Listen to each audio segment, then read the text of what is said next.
but finally one did.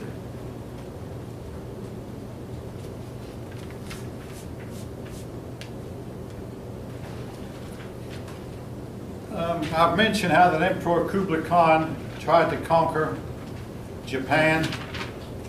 He demanded the Japanese pay tribute. He sent an army. He tried again. He tried first in 1266. Don't worry about the dates. Tried again in 1281. But the Japanese were able to hold him off. And in fact, the last time the Kublai Khan sent a big fleet, a big typhoon, a divine wind came up and destroyed the Chinese army.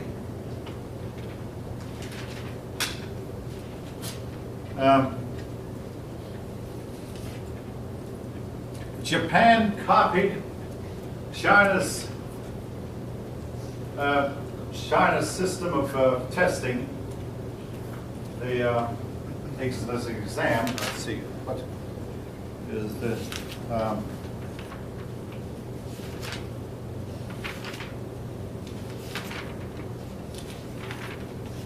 Oh yeah, the civil service exam. They copied the civil service. Korea also copied in Vietnam. In Japan, only the very, very rich were allowed to take it. Your poor were excluded. Now, as for women in Japan,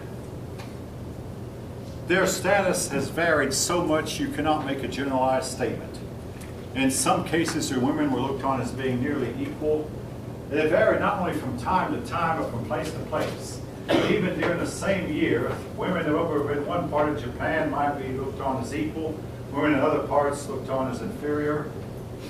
Another tendency the Japanese had was in time of peace, they would make their women more equal. Then when war came, they felt like they had to put the women back under subjection again and make them subservient.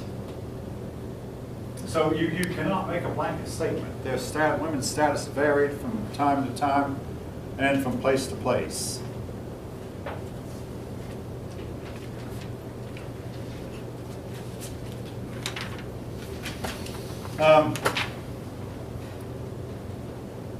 Because Japan lacked, most of its history lacked a strong central government, well, I've got to kind of modify that.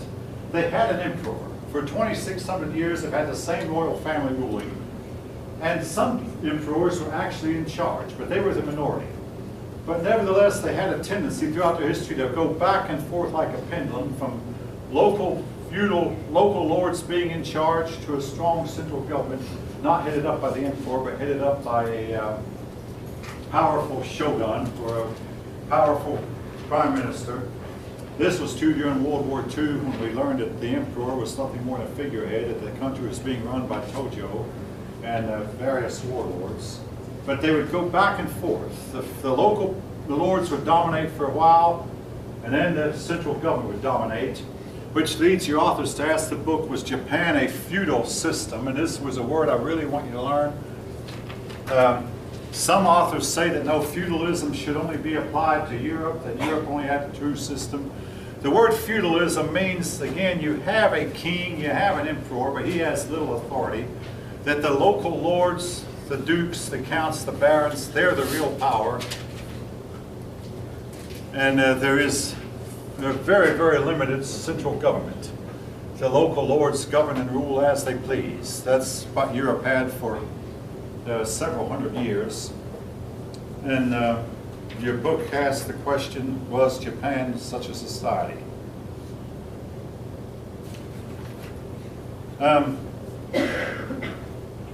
Manufacturing, the Japanese, partly because they don't have a whole lot of good farmland. They've been forced to make a living other ways, and of course they have excellent, a lot of coastline. And I must say about the coastline, they have more harbors here on the eastern coast through the western coast. So a lot of times, and most of the big cities are located on the eastern coast, particularly Tokyo and some of the others. So they have oftentimes had to trade by starting on their eastern coast and going around their islands to trade with other countries. The western coastline is smooth and with very few harbors, unprotected. So, but they have made their living by trade and industry. They're very industrious people.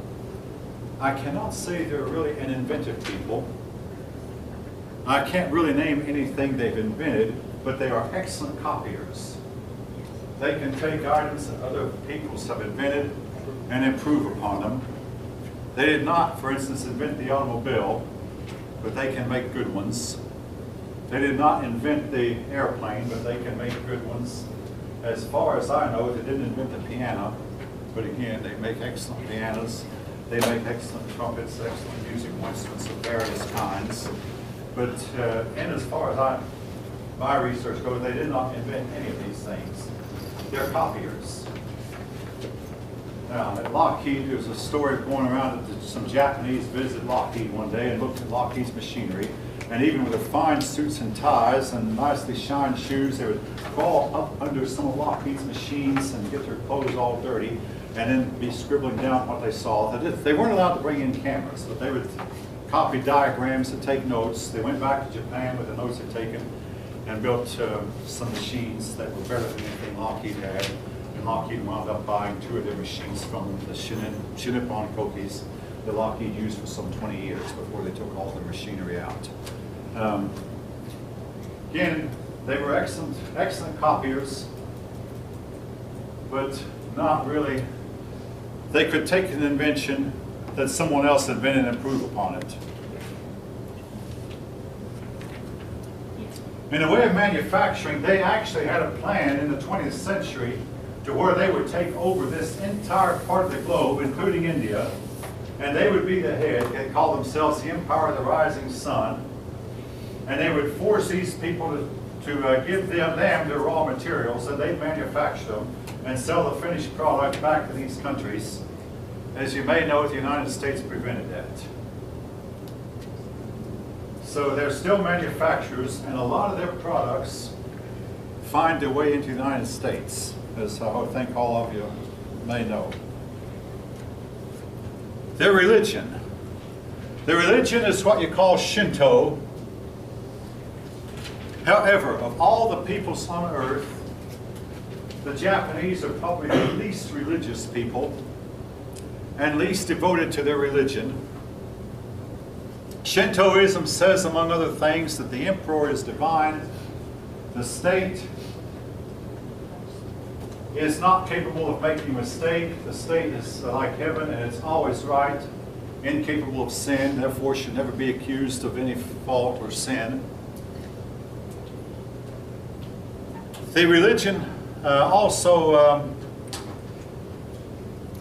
it also calls for personal cleanliness, frequent baths, aesthetic beauty. Now that word I means natural beauty. In other words, you see a lot of the wealthier Japanese people will surround their homes with magnificent flower gardens, trying to beautify their homes with flowers or excellent gardens that are not necessarily food gardens.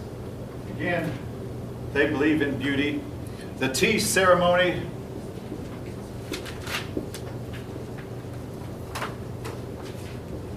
Tea ceremony has a lot to do with with Shinto. They do construct shrines, but for the most part, they're very indifferent to their religion. Now,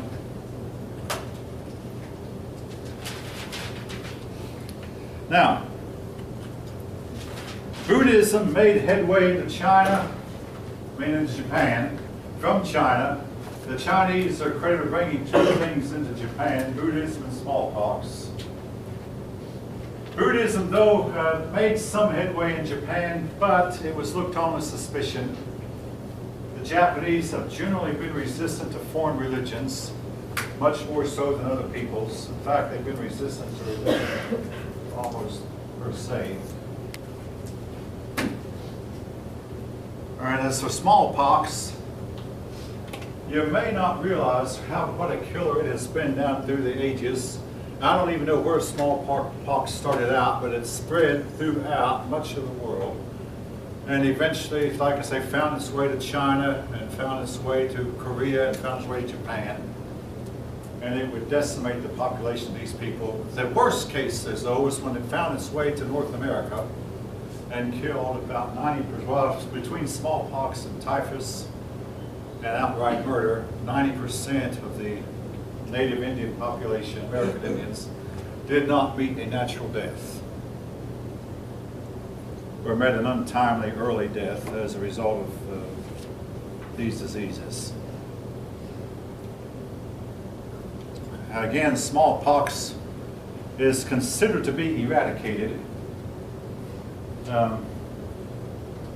Most of you might have some idea what I'm talking about, but on my arm there is a scar from my smallpox vaccine I had when I was 6. In those days, for about more than 150 years, doctors would jab you 6 times in the shape of a hexagon with a needle. And this was insert dead smallpox viruses into your system.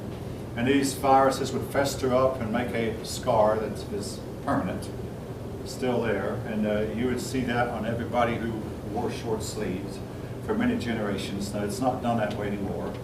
Then I had another smallpox vaccination 24 years later when I joined the Army. One when I was 6 and one when I was 30.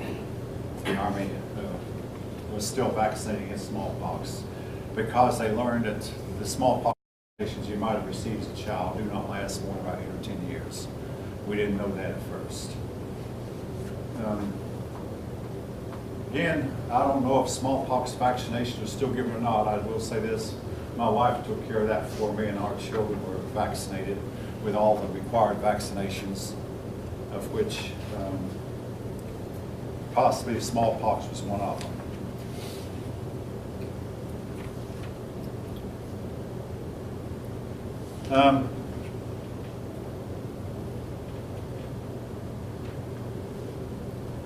Again, the Japanese copied a lot of the features of Chinese government, strongly influenced by China, but nevertheless not influenced to the point where that they kept their own culture.